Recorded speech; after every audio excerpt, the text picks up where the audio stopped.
All right, let's talk about it. That thing that feels like it's constantly just out of reach, work-life balance.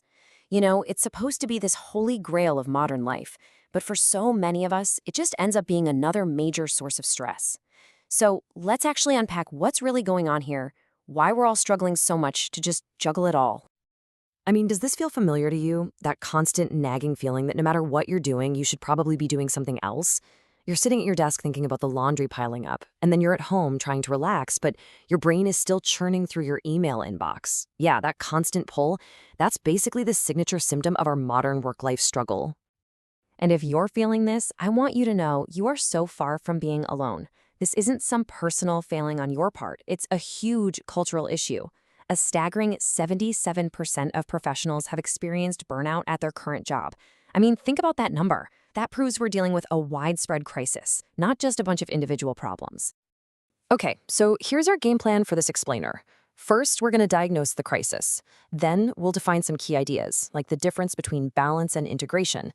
After that, we get practical with toolkits for both you and your manager. We'll even dig into the data on remote work.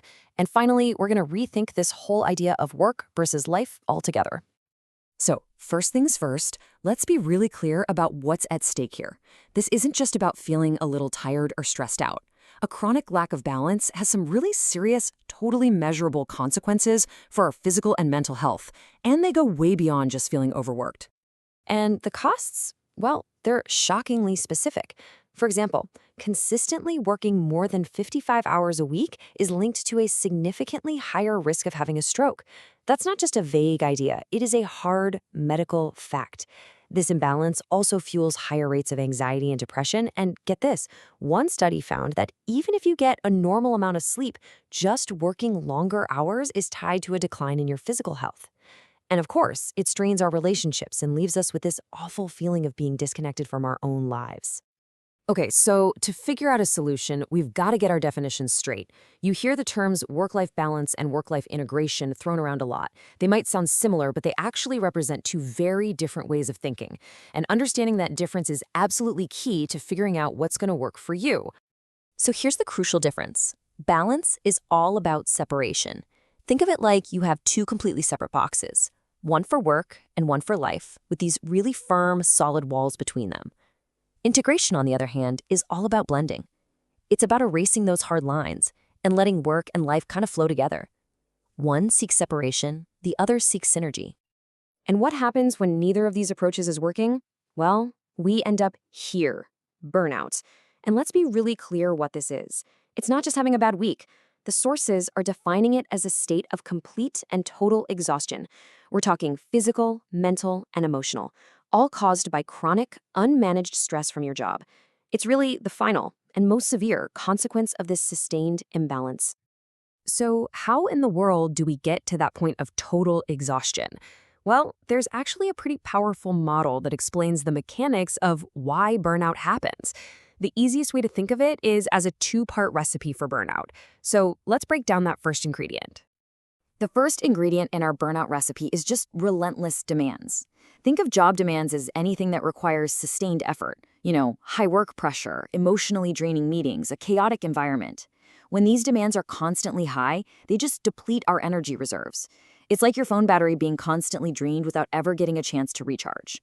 Over time, this chronic energy drain leads directly to the core symptom of burnout: total exhaustion.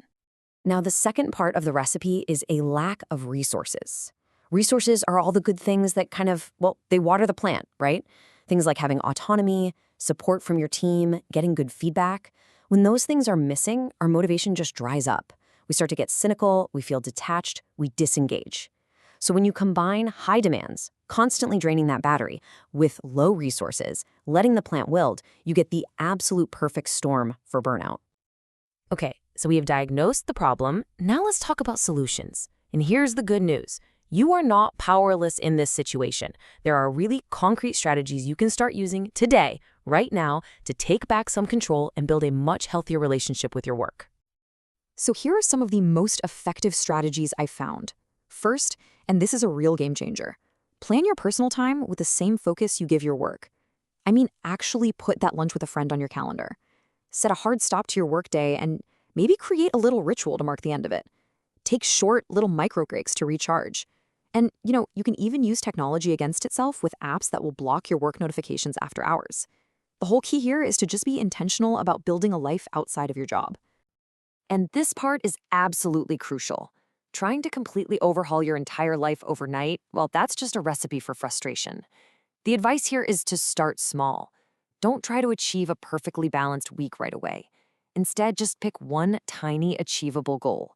Maybe it's taking a single 5-minute break where you step away from all your screens. When you start small like that, you build momentum and you create new habits that are actually sustainable in the long run. But look, individual strategies, they're only half the battle. True, sustainable change requires a supportive environment.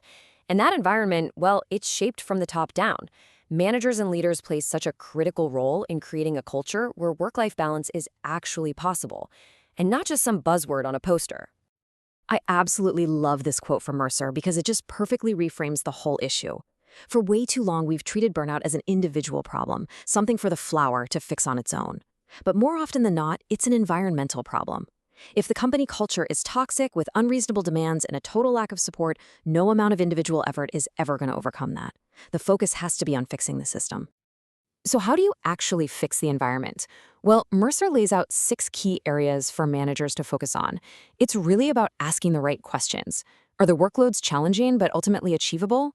Do people have real autonomy and some control over how they do their work? Is the team environment supportive and psychologically safe, or is it toxic? Are roles and expectations crystal clear for everybody? And when big changes happen, are they communicated well? And crucially, do people even know what support is available to them and how to actually access it? Getting these things right is how you build a healthier culture. Now, we can't have a conversation about work-life balance today without addressing the elephant in the room: remote work, right? Is it the cure-all for burnout, or has it just blurred the lines between work and home beyond all repair? Let's cut through all the arguments and look at what the data actually has to say. Well, a survey of over 12,000 workers revealed a really unmistakable trend. Fully remote employees report being about 20% happier than those who are fully in office. And hybrid workers, they fall right there in the middle. It's a really strong signal that flexibility and well-being are directly linked. And here is one of the biggest reasons why. According to an analysis by the Federal Reserve Bank of New York, working from home saves Americans a collective 60 million hours of commute time every single day. I mean, that is a massive amount of time that can be reinvested back into life, whether it's for exercise or family time, hobbies, or just, getting more sleep. But here's the crucial takeaway. The data shows that while remote work offers these huge benefits, it's not some automatic fix.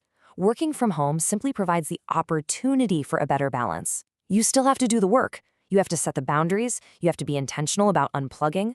Flexibility is an incredibly powerful tool, but it is not the whole solution. So after looking at all of this, the personal strategies, the role of management, the impact of remote work, where does that leave us? Let's try to pull all of these threads together and find the real core message of this entire explainer. If there's one thing to remember from all this, it's this. Finding the right blend or balance for you is a deeply personal journey. What works for one person isn't going to work for another. But the risk of burnout, that is largely cultural. It's a product of the work environment. So lasting success isn't an either-or thing. It requires a dual approach.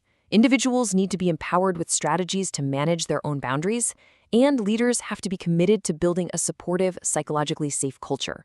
You need both. And that leaves us with one final, kind of provocative question. As one source suggests, maybe the very concept of balance, which implies these two separate competing forces, is actually the wrong way to frame it. What if the goal isn't to balance two separate lives, but to build one single fulfilling life, where meaningful work is just an integrated part of it, not a competing one? What would that look like for you?